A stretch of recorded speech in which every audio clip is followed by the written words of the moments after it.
Сәлем достары, бұрынғы ғасырларда ең үлкен кеме Титаник болды. Ал қазіргі таңда одан да үлкен кемелер соғылып жатыр. Біз бүгін сіздердің назарларыңызға әлемдегі ең үлкен кемелерді айтатын боламыз.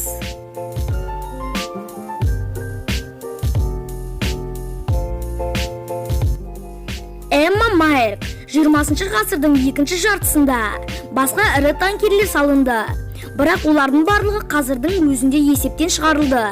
Сондықтан тағы да кемелер барады. Ол әлі күнге дейін қалады.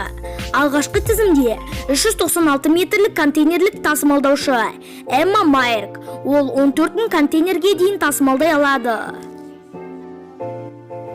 Үшінші орынға 4 бірдей кеме қонды.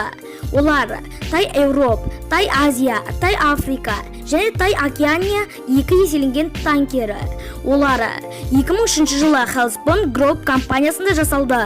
Қазіргі уақытта олар өз сыныптағы ірі танкерлер болып табылады.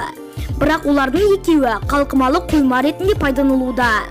Кемелердің ұзындығы 380 метрді құрайды. Лайнер Queen Mary 2 мөлшері сонымен қатар әлемдегі ең жылдам кемелердің бірі болып табылады. Ұзындығы 345 метр, ал оның жылдамдығы 30 тарап.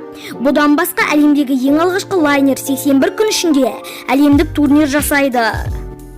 Батилус бұл биіктігі бойынша ең кіші, ал ұзындығы бойынша ең үлкен танкер болып табылады.